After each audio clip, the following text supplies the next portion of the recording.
Welcome back to the Incredible Machines podcast, where we speak with incredible people doing incredible things to uncover what makes them incredible. Today, we have the honor of introducing Nhlanhla Khambule, an entrepreneur and trailblazer in the education field. From humble beginnings as a son of a cleaner at private schools, Nhlanhla now owns private schools. His journey is one of resilience, innovation, and a deep commitment to transforming education. In this episode, Nhlanhla shares how his early experiences shaped his entrepreneurial mindset, the power of the concept of see, think, and innovate, the urgent need to embed entrepreneurship in schools and early education. If you're passionate about education, entrepreneurship, and making a lasting impact, this conversation is for you. But without further ado, let's dive in with the incredible Nhlanhla Khambule.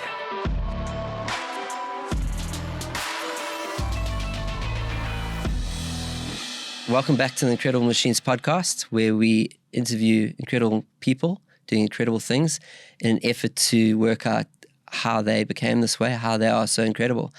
I'm very honored to have my next guest here, and Luke and I are excited about this. So just a quick introduction. I'm John Oliff. I'm a serial entrepreneur and one of the founders of TIM, which is This Is Marketing, the agency and podcast studio that we have here. So if you haven't picked up already as being a listener to the show or watcher, we do get inspirational guests on our show, and they are people that we would think would need a podcast. They have something to say, a lot to learn from them, and we deem them as incredible machines. So I'm joined today again with my business partner and creative extraordinaire, Luke Holden. Hey, what's up?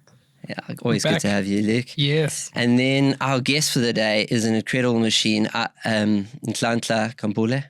Welcome to the show. So I've met Nhlanhla through Entrepreneurs Organization, EO, which I've mentioned a few times on the show already, and in previous episodes. And then I was fortunate enough last year to work with him on an educational product and project, and it was just really interesting in general. But then also seeing learning from him in that respect, and working with his team. He's got a wonderful team, Asanda and Cassie, the ones that I worked with. I had the privilege of working with. So, and a wealth of knowledge there in the educational space specifically, which is one of the things that we're very passionate about here and have talked about on this podcast. So we're always looking to learn, and we've got some of the greats here to learn from. So without further ado, like the next step would be to go into the incredible Machines introduction. And just before I transition to handing over to you, Nhlanhla, so I've noticed this with your team, those people that I mentioned, when you enter that meeting, and it might be a virtual meeting actually, so we're not even there in person, but they light up. And an incredible machine is someone that walks into the room or enters the meeting and changes the meeting for the better. So that's definitely the slot that you fit into. The question we start with, based on and you can take us through your lifeline, is how did you get this way? Like, what made you like this? Thanks a lot, John, for the invitation, and thanks, Luke, for the invitation as well. Until you mention it, I never thought about it, and I'd never noticed it, that, I've got that kind of a relationship with my team. I was born in Pietermaritzburg, grew up in a township called Imbali, an amazing township, the biggest township in Pietermaritzburg. Unfortunately, during the mid-80s, during the height of the political violence, we had to move from Imbali to an area called Esigodini, which I will share a little bit later about. We moved in 1987. Unfortunately, my family was quite politically involved. In particular, my brothers, my three brothers were all very politically active. As a result, we became a target of that political violence that happened at that time. As a result, the eldest brother had to leave the country and go into exile. However, we then got affected because of their political involvement at the time, that in 1987, we had to move from a township of Imbali to an area called eSegodini in Edendale. Now, the significance of this in my life is that Imbali, being a township, it had running water, brick houses, and at home we not only had a brick house, but we also had, we had extended the house, the normal 4-room house. We had 4-bedroom, bathroom, running water, electricity, tarred roads, because it's a typical township. Unfortunately, when we moved, we had to move into a mud house. It's got a huge significance in my life, which I'll share a little bit later. But something very important happened in my life in 1987.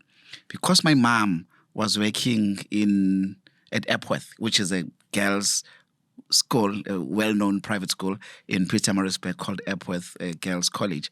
When I was at Epworth, seeing this incredible, beautiful school. She was a cleaner there. She wasn't a teacher. Okay, she was a cleaner at Epworth. This incredible, beautiful building and amazing, because it was in June, July, during the winter holidays. So there were no kids. And I was young, 11 years at the time. I dreamt that one day I will own something similar to this. I dreamt that one day I will bring such level of quality of buildings, because I did not understand the quality of education. It was just this amazing building, the sports facilities, which was quite enormous and beautiful. And when I walked in whilst my mom was cleaning, I had to walk, throughout. And it was great that the schools were closed. And you mentioned the uniforms. You just saw people in uniforms. It was just amazing. It was just amazing to see the order when the schools reopened. The order, which in our township schools we didn't have. We had 70 kids in a class, etc., etc. So I think that's something that really, really was quite significant in my life, in a positive way. Whilst it's a negative experience, but it had a very positive influence in my life. But the second aspect of it, my self-confidence shot down significantly, because as a youngster, 11-year-old, you now moved from a very structured house, nice brick house, extended house, bathroom, to a mud house, no roads, no water, no running water. You've got to go fetch water, and nothing, no tarred roads. It unfortunately hit my self-confidence. So growing up, Nhlanhla did not have any self-confidence at all. There are quite a number of reasons for that. One of them is where I came from, which is now this area of eSegodini, Versaview, where I grew up at Imbali. But the second one is, when you're young at school, I'm still a bit chubby, as you can see. Now, even me. My nickname, my foot. Exactly. My actual nickname's Oras. Absolutely. They used to call me Sigeni, they used to call me Mafuta, etc., etc. And as a result, that also added to my self-confidence. And growing up, I was always in the top 3 in the grade at school, but I was always surprised because I just did not believe in myself because of, I wouldn't call it bullying, but that being ridiculed, which in the current, the normal terms in the education sector is called bullying. That is, and then I went to varsity. At varsity, I was an entrepreneur, selling something which I can't share with the viewers and the listeners, but I was selling something at varsity, which was something that was a need at the time, and no one was selling it. So the learners, the students had to leave the varsity to get that particular product, and I brought it closer to them. And if you like, it's green in color, and that's all I'm going to say. And that's it. And I made a lot of money. From that. But I did not think myself as an entrepreneur. Not. I'm being honest. I never thought that I'd be an entrepreneur. I would look for a job when I finished varsity. Because I finished varsity when I was 18. Everything just happened so fast. 19, I started working. After working, and I went straight to, then I worked for 6 months somewhere, temporarily at Sidara, for government. Then I got an opportunity in the South Coast. It was at the South Coast, working for a company called Lima, where I really got to see my strengths, and I worked hard. But unfortunately, I rolled 3 cars, had 3 accidents. And when I rolled those 3 cars, there were rumors that I was going to be fired at work.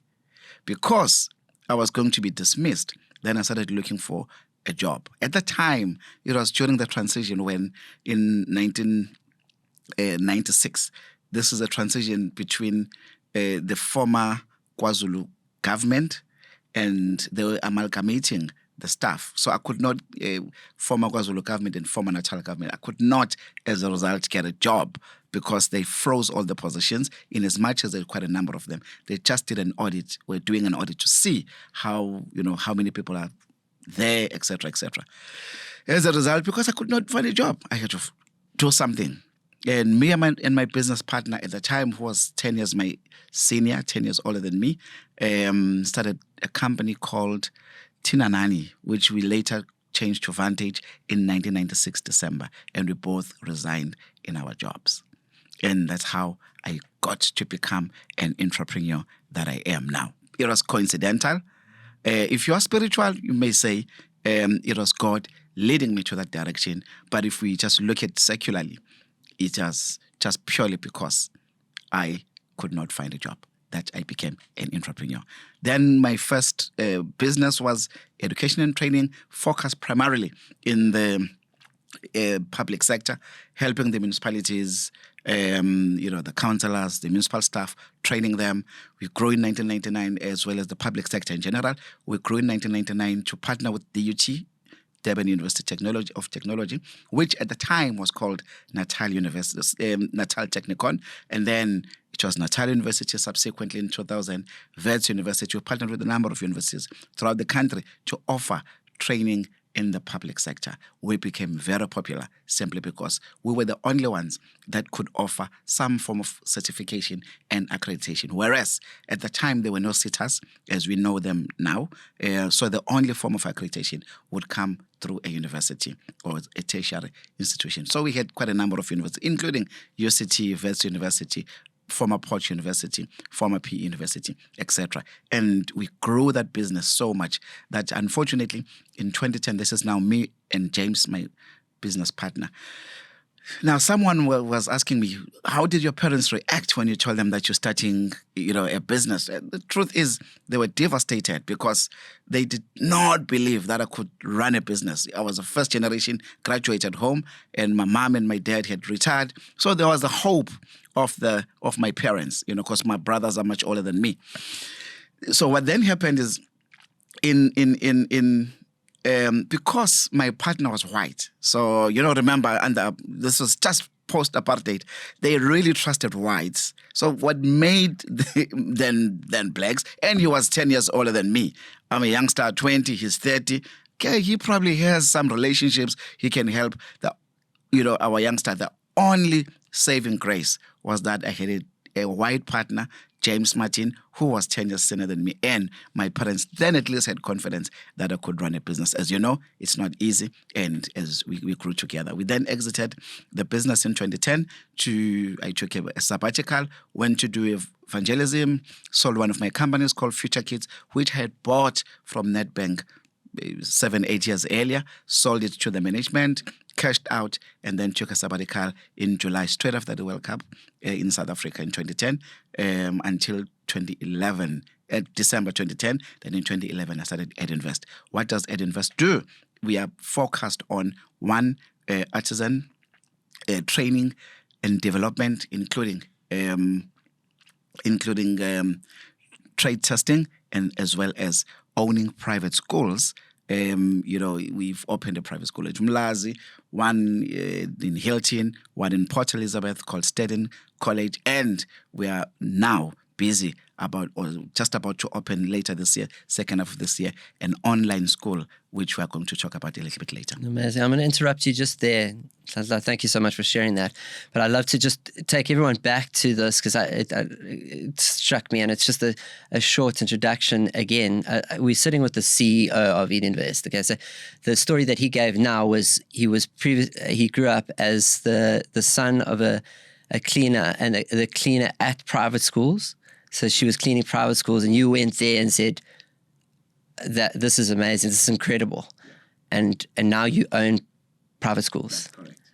So that's just an incredible story. So yeah. Yeah, as an 11-year-old, I saw this wonderful place and I said, I want to take this to the township. And yeah, in 2019, we took the same concept to the township and then to other areas as well. And there's a TEDx talk that I said I was actually there in person. I mentioned this to you when you did this, but when you did the talk, and I will share it in the show notes. I revisited it in before this meeting in preparation, and it's just I really recommend everyone go and listen and watch to that TEDx. The way you articulate your vision, and I think we must get to that now, is the changes that you need to see in education that you believe are coming, as well as the See, Think, Innovate methodology and how you incorporate that. But born out of, I believe it out of necessity, which I hear you say this, is like you didn't have anything to go to. You made it happen. So that's a conscientiousness as a trait, which is an entrepreneurial trait. And I'm picking that up here. But that, if you can just help us understand. So in your TED talk, and I don't know that it's gotten any better, the levels of you can comment on that, please. But for the listeners, the levels of unemployment as one of the insights that drove you to think like we need to change the educational system. And it was something like 29% overall, and in the youth it was 55%, if I can remember correctly. The levels of unemployment of people, and they could be educated, but they're unemployed. So like you would have been, and then you just said, well, I'm going to have to do it myself. So as entrepreneurs, we jump off the cliff and build a plan on the way down. It's a known thing. So yeah, how did you get to See, Think, Innovate and take us through that TEDx? Yeah, look, John, as you correctly say, the unemployment. I did that TED talk in 2019. The unemployment was obviously made worse by COVID. And a number of other things which subsequently happened, looting, the drought in other parts of the country, and the floods in certain parts of the country, in particular KwaZulu-Natal. So throughout the country, the unemployment situation has actually gotten worse. But what I'm realizing is that globally, it's like the world has just woken up to the importance of entrepreneurship. It's just funny. Everyone is talking about it now. I'm not sure whether we're doing enough to globally, including the US. Your first world countries are also struggling with the same problem. I don't know whether we are doing enough to create entrepreneurs, because the problem is we can talk about entrepreneurship, but I strongly believe it's too late to teach anything. In post-tertiary, we've got to teach entrepreneurship from a young age. I've tested it. It works. I will share some statistics just now. And why do I believe it should work when one is younger? I started becoming an entrepreneur when I was young, like 16. At 16, I started selling stuff. Yeah, the green stuff I was talking about earlier. And I was selling already, making money. I was, during our matric dance, I was selling boerewors. To those that were coming to watch us, whilst everyone was wearing fancy dresses and I was selling voice rolls, and then later, got into to look good as well, like everyone else. But I had made money because there were hundreds of people that were cheering us and celebrating us, saying, "Yeah, they want to see the car you've been driven in, on. We want to see the dress and. But guess what? I made money out of that excitement because half the township was there where I was studying in Sobantu, and I saw an opportunity. But I still did not see myself as an entrepreneur. Imagine, John, if somebody taught me entrepreneurship from the age of, 6, 7, like mathematics. We teach mathematics and English and isiZulu or whatever language, first language you speak. Those are being taught Afrikaans from grade 1. If we can start teaching entrepreneurship, if we are late, at least start it in grade 8 and do something. I strongly believe that if we can build that entrepreneurial mindset for at least a period of 3 years, 4 years, we can change this country. I love that. And just to interject there, so working with you, and I heard you say now mindset. So it's the thinking is not necessarily everyone needs to be an entrepreneur, because it doesn't work like that.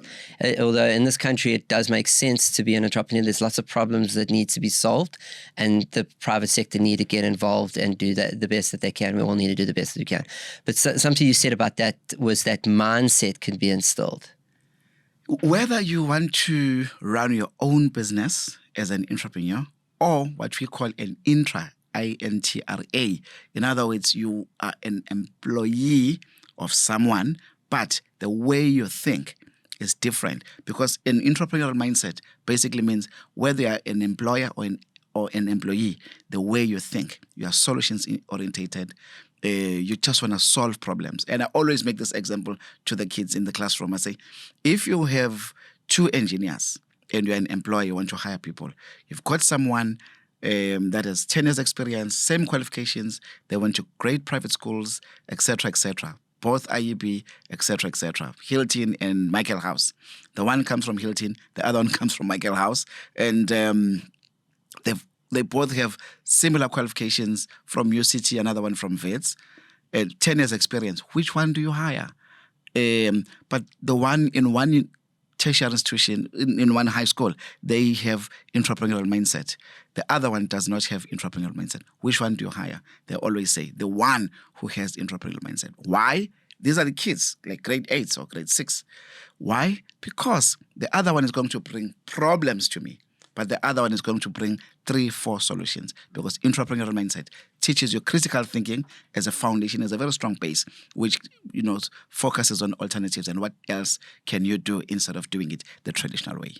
Yes, I love that. And I mean, Luke and I are building teams together, and one of the traits we look for is entrepreneurship. As you've tried something, even if it's failed, it's not a failure. It's Absolutely. Just unless you didn't learn from it, they say. So, can I just add something, John?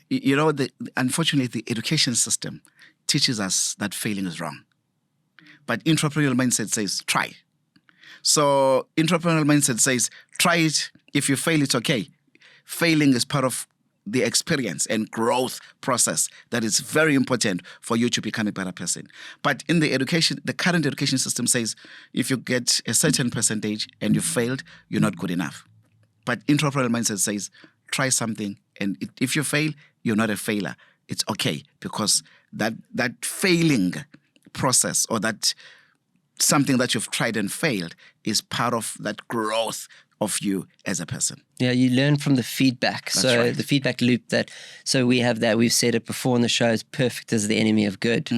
So just get something out there, go with it, try, and then you get feedback from that. And if you're open, and that's another trait of picking up from you, and an entrepreneurial trait, you're open to things. So like you said in the dance where everyone was looking good, you saw the opportunity. Not everyone sees that. Sees opportunity where there's something happening. Entrepreneurs definitely do, and you definitely, you definitely have. So we've spoken about, and then just to go back to that, to close it off, you foresee education changing, you going online, as I understand it? On our side, I said, well, instead of talking about this, let's do something. We opened a school at Umlazi. It's been running since 2019, and we started teaching entrepreneurship from grade 1. And I personally have been teaching from grade 8, 9, 10, and 11. So in other words, whilst I've got teachers teaching entrepreneurship, but once a month I do master classes, so that at least I bring that practical experience as an entrepreneur. The numbers we've just had our 3rd matric class. The numbers have been phenomenal. In the first 2 years, which is 2022 and 2023 of matric, over 40% of our learners are running their own businesses. Let me repeat. If the precise numbers just for those 2 years is 43%. 43% are running their own businesses or at least joined their family business. 19% are at varsity running a side hustle. Now, it means 52% of our matrics are running businesses. The rest are either at varsity or doing whatever they're doing. But the point is to have over 50% of our learners, 52% to be precise, over the 2 years, excluding this year. We're still going to do a study in April to check where they are. I'm talking about our alumni. The effect of teaching the kids entrepreneurship from a very young age works. It's life transforming, and those kids are making money whilst they are either at varsity or running their family businesses. Do you have a comparative stat of what, because 52 is a high number. Very high, yeah. What is the norm? It must be quite low. The norm is, yeah. I'd be lying. Okay. And the norm is typically, if you're lucky, you'll get 1 or 2 people from a class of 140. Yeah, if you're lucky. It's even that are going lower to go than straight. Yeah. That go into entrepreneurship. Yeah. And 52% is very Yeah, remarkable. on our side, because we've been teaching them. But remember, we had only taught the 2022 grade 12 for 3 years, which is grade 9, 10, and 11 in the middle of COVID. And the 2023 cohort, 4 years from grade 8 to 11, because we don't do entrepreneurship in grade 12. However, there was still COVID. So then the stats can only get better going forward, because now this is the cohort that has not really been affected by COVID that much. And you've created the feedback loop. Absolutely. You've launched, not just talking about it, because we talk about this, like there's a conscientiousness and we mentioned already, but in entrepreneurs, and they get things done. So people can have these beautiful ideas. They can even do TED Talks about them. But you show the example that you actually go and execute on the idea. Absolutely. Go get it done. So that is incredible. The next question I want to jump to is just there seems like a lot of difficult decisions you've made. In the last 5 to 10, is there anything that stood out to you in terms of the really difficult decisions? There's just one decision which I regret. In 2011, I completed a particular course at Stellenbosch, my master's, and one of the lecturers said to us, at the time it was defined as virtual currencies. He said, the next big thing is virtual currencies. Even if you put whatever you are going to put for your pension into your retirement annuity, stop it today and put it into virtual currencies. Okay? We know the first one, it's now called crypto. And the first one to be launched was Bitcoin. John, I cashed out in 2010, July. I had money in 2011. If in 2011 I just put 100,000 rands, the number would have been something else. So it's interesting. It's one of the questions we have for guests, and I think I use it as an example. Is what piece of advice or word would you give your 16-year-old self? And examples I give myself that if I could go back, I just go buy more Bitcoin as advice. I don't know, Luke, have you thought about what you would say? My actual one, sorry, before I get to yours, Luke, is give you some time to think there. My actual word that I believe I would love to tell my younger self is just the one word, would just be meditate. So, but buy more Bitcoin is also a thing that I wouldn't mind saying. It sounds like you would definitely do it. Yeah. Yeah, I think mine would just be kind to yourself. Yeah. Yeah, I love that. Yeah. Be kind. And buy more Bitcoin. And buy more. Yeah, I'm very bullish Is on there that. anything else? So buy more Bitcoin? I had 3 opportunities. That was the first one. And the gentleman said, you've got to buy them in 2011. Then I had in 2013, somebody else who said, you've got to buy Bitcoin. And I had the money. He just said, even if it's 10,000 rands, buy. I had a final opportunity. A guy I was pursuing a project with, he said to me in 2017, we're going to make 8 million rand profit over a year. And he owned 30% of the project. He said he's taking 50% of his profits. He will put it on Bitcoin. Please take your 50% as well of the 70% and put it on Bitcoin. I said, I don't trust it. I had 3 opportunities, 2011, 2014, 13, and again. Now, had I invested, even if it was like R1 million, in 2017, it would be 2 billion rand now. In 2013, it would be 4 billion. In 2011, it would be 7 billion rand. Yeah, no, I always kick myself when I got into it much later than you, but that looking at the past can bring regret. That's one of the things. You can always beat yourself up about the past. Well, you have the opportunity to do so. You know what I always say, John? God probably knew that I wouldn't handle 4 billion rands. Maybe.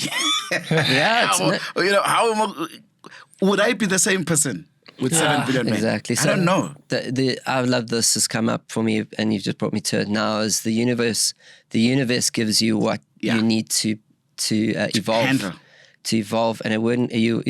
That's not what you needed to evolve. I wouldn't have met you. I wouldn't have been an EO member. There's no need.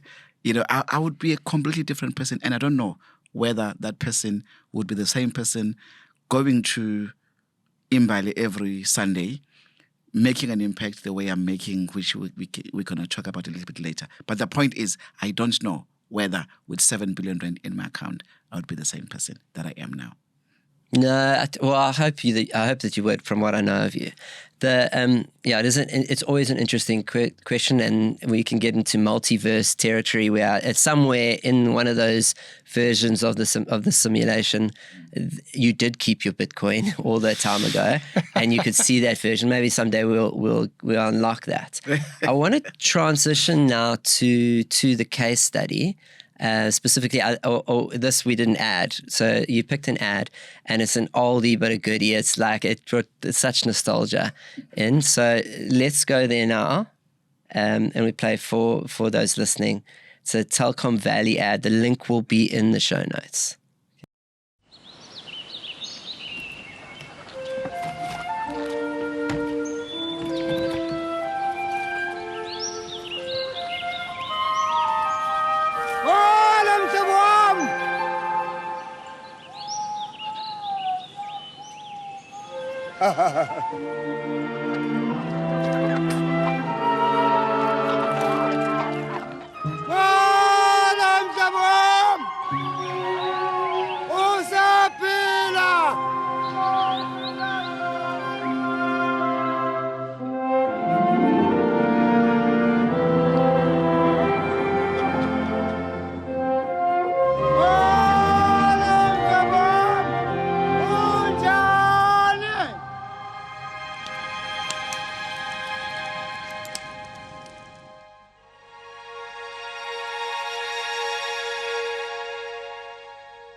Last year, Telkom gave millions of people a new way to say hello.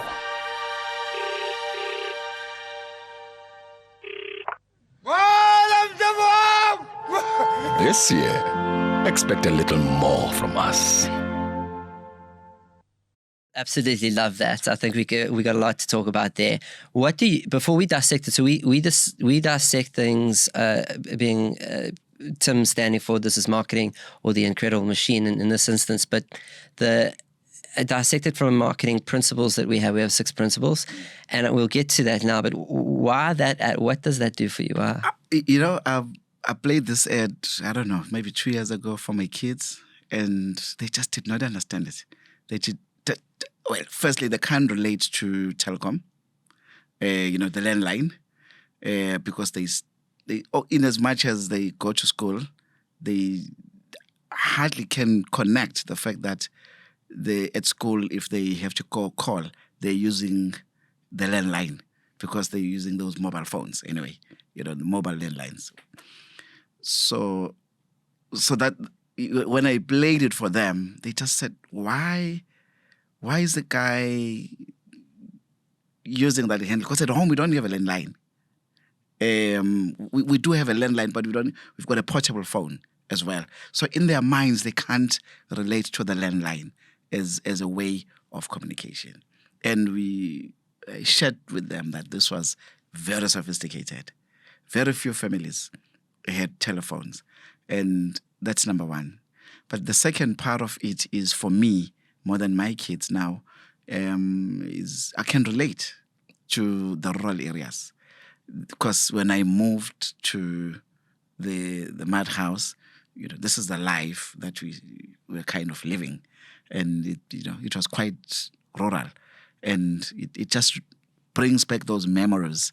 And at home, we were lucky that we were one of the few neighbors that had a phone. So in the neighborhood, we were probably servicing, 40, 50 families, and people would call, come to our house. So it brings back those memories of, it's not even shared values. I don't know what shared something, Ubuntu and shared something, where we were sharing everything. It's a shared experience. It's a shared experience. We were sharing phones. We were sharing TVs, because we had a TV at home. Half the neighborhood didn't have a TV. Remember, we were coming from Imbalwa, where almost everyone had a phone.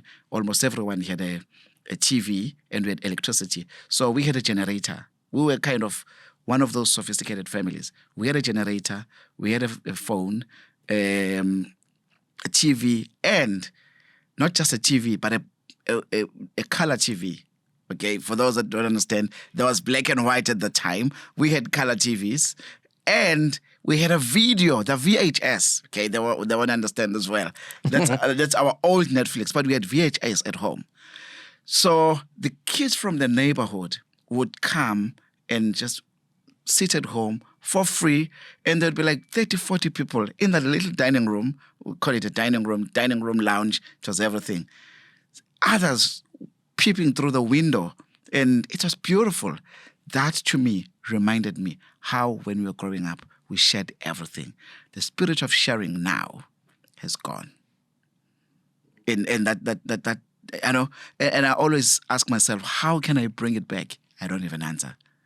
So it's interesting. We're going to go to a few things there, but just before we get back to the ad, the spirit of sharing, potentially it's that locked into the mobile phone that the audience wouldn't get this experience of a TV, of a telephone like that. Transitioning to the ad and dissecting that, before the one thing that you said when you sent this to me as to dissect was that it's a truism, it's true behavior in township to do that across the valley, across the valley greeting. Yeah. So that's also what makes it so special. Yeah. They didn't make this up. It actually does happen. That's how they initiate a conversation. And this is probably someone's actual story. Yeah. This is real. Yeah. Even up to this day.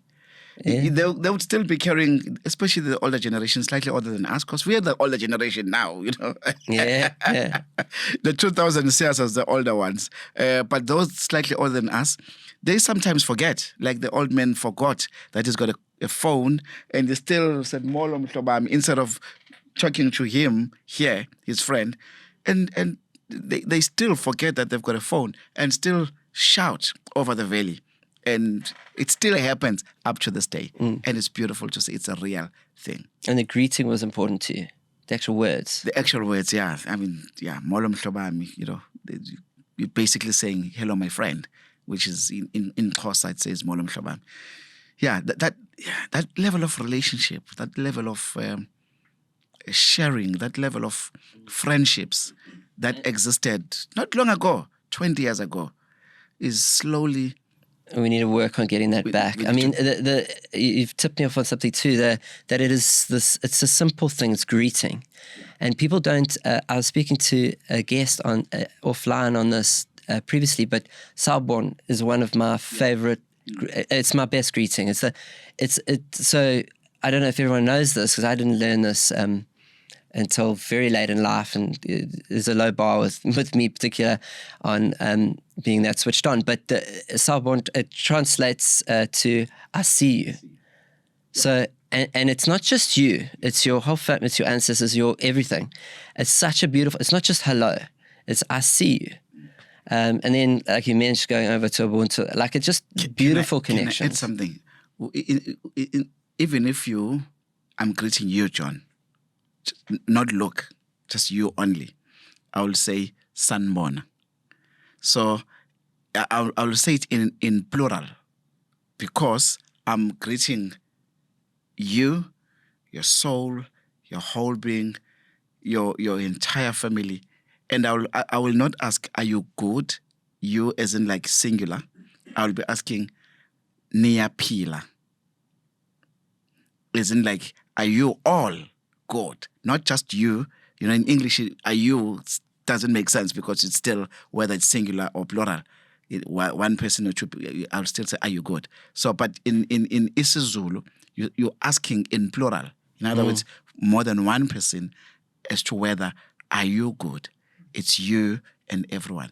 But Sanbona is just that recognition. It's not just hi. Hi is high.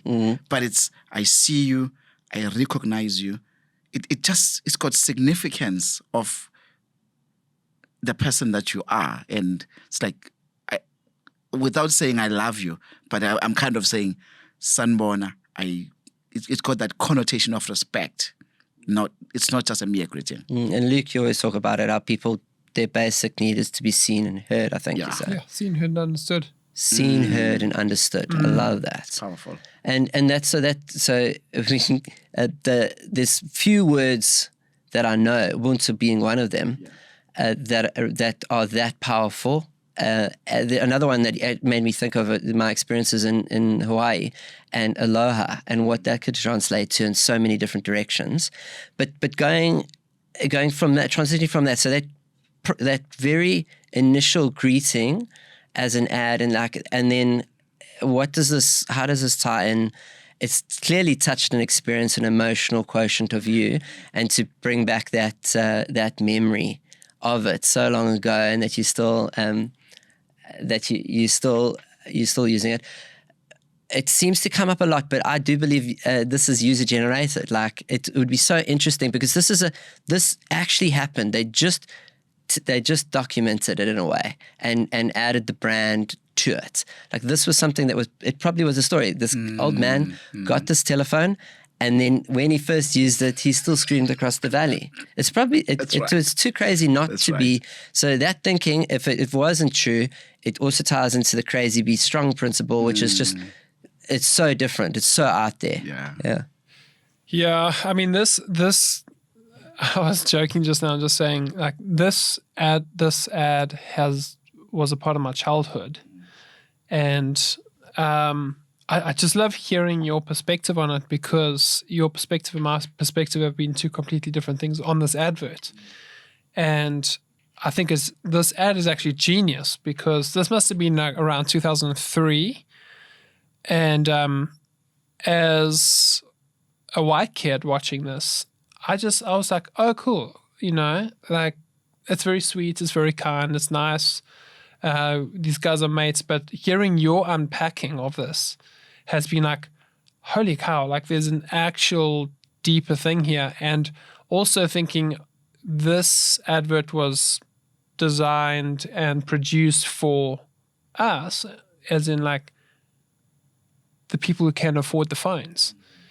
But actually, this advert was appealing and connecting to the experience of over 90% of this country. That's right.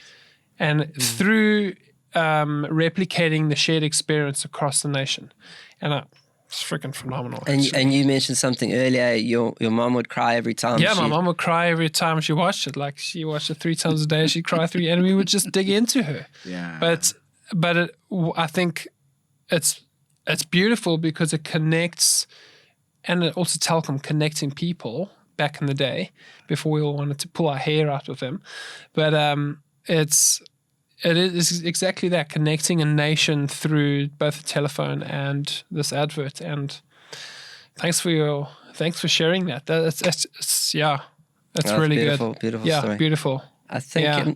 just you've got 2 quotes. I want to get to them so we don't forget as well. But the quote that you've picked, you said when you were young, and you can unpack both. But let's go through the first one there. When I was young, it was never again will I perform a task less than my ability. Yeah. Why is that important to you? John, this is Ogmandino, and I used to listen to Metro. There's a gentleman, I don't know whether he's still alive, Mike Mwendani. He was a psychologist. He was on Metro every one particular day, I don't know, whether Monday or Tuesday, every specific day. And he loved Ogmandino. Just a bit of background about Ogmandino. He was, during the Second World War, he was Italian, landed in the United States, poor, nothing. He had nothing, obviously, running away from Italy at the time, but he became one of the greatest salesmen in the country, and he became, I don't know, a billionaire or dollar billionaire at the time. And he wrote a book called The Greatest Salesman on Earth. So, and one of the quotes that kept pushing him. But by the way, I didn't mention is that he became a hobo, basically, in the streets with nothing, but he turned around his life, and to me, I related to Ogmandino with my story of having come from the township, Imbali, experienced, which was a great place because we had everything there, all the services, water, electricity, etc., and then moved from that township to the rural areas, and so I felt like here is Ogmandino. He went from Italy, living a comfortable lifestyle, went to the United States as poor as hell. I saw myself as poor.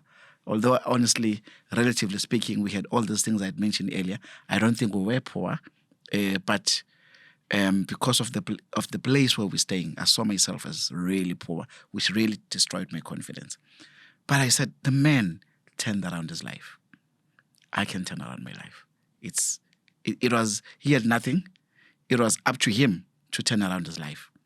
I therefore said, it's up to me to turn around this life. And how do I turn around my life?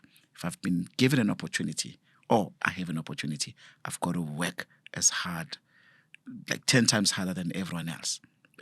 So never again will I do a task less than the best of my ability. In other words, I've got to give it my heart and give it my all. Be passionate, and even if I fail having tried and not regret that had I given an extra 1%, I would have a different outcome. So each time I pursue anything up to this day, I still pursue it with that quote at the back of my mind. I love that. Yeah, and important, back to your see, think, innovate. The first thing is see. It's an awareness.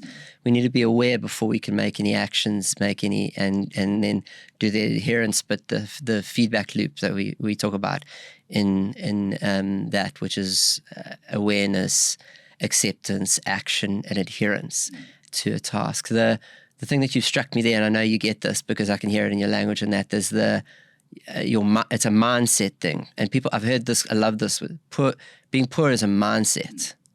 So you took, and that sounds like I can see the echo in that story, and you resonating with that story, going to Italy, the step down, he went to Hobart, and then the best salesman, someone that would probably sell Boerewors at the Matric dance, the best salesman.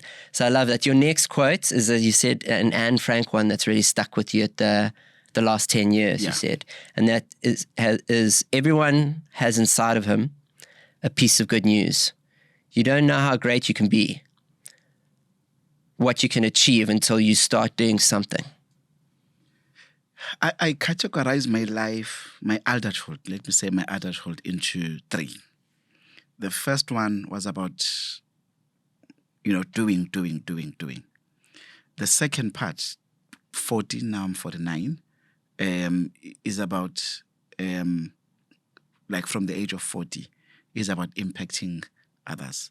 It's about pulling the potential, pulling that one thing out of others, which they don't believe they have, and yet they do have it.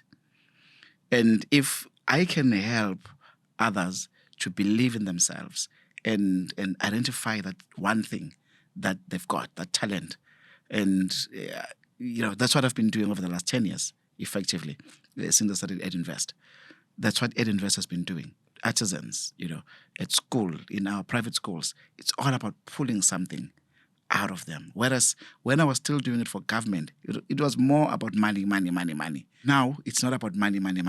It's about pulling something out of them, showing them that the wealth is in their hands, and therefore show them their potential, and then they start working. The next phase, which is about to start, it started, but I think much more, it's about making an impact at a greater, beyond now pulling individually, because now I've been working with a number of individuals, mentoring them and helping them to just get that potential. It's now big scale impact. That's the next phase of my life. To say, I think you're probably the same as you grow older. It's not about you anymore. It's not about your family only, whilst they still remain a priority, but it's also about impacting others. So the next phase of my adulthood is now about making as much impact as possible. And it ties back with my pastoral office as well. The 40-odd and Frank, and the next phase of making a much bigger impact. So it's scaling up what I've been doing to making sure that we do it on a much bigger impact and bigger scale, changing lives for others. In the process, you make money. You still make money.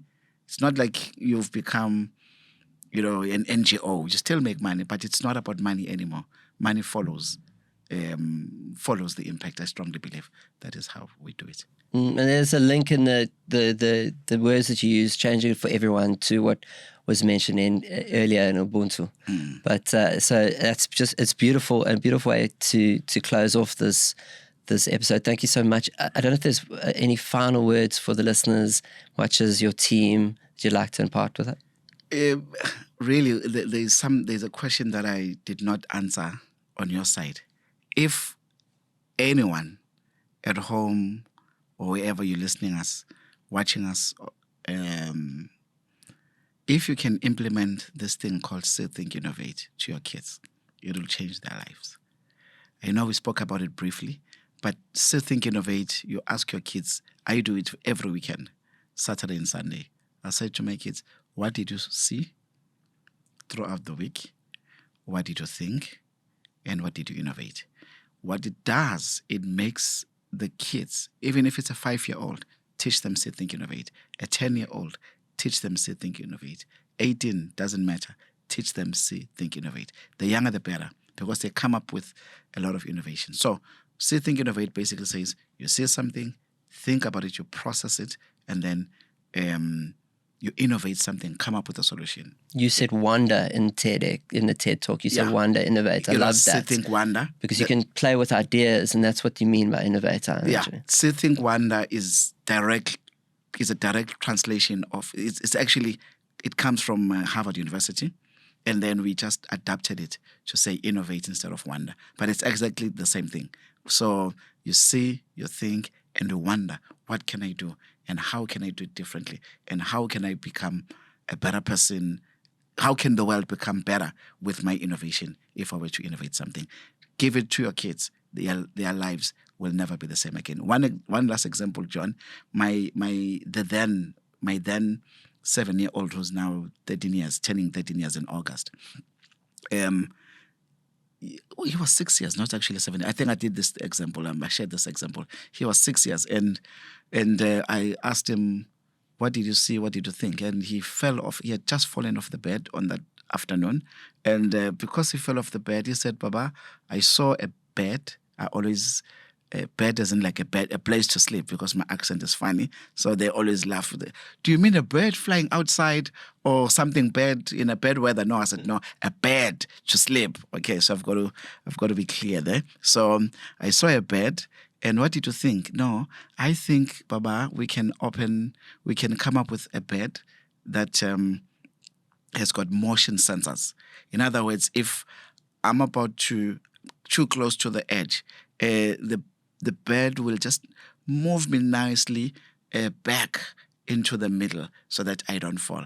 And why? Because he had just fallen off his bed that same in the same evening. So to him, it was an opportunity to innovate something. So what did we do about it? We then did a bit of IP, designed the product, did a prototype, and sold it to someone. And he has made a couple of $100,000. Yeah, so you actually executed on the idea. I love it. It's beautiful, beautiful story. Thank you. That's awesome, man. Thanks. Yeah, I think that's it. So thank you so much, the incredible Nhlanhla Khambule. Thank you. Thanks a lot, John. Thanks, Luke. God bless you.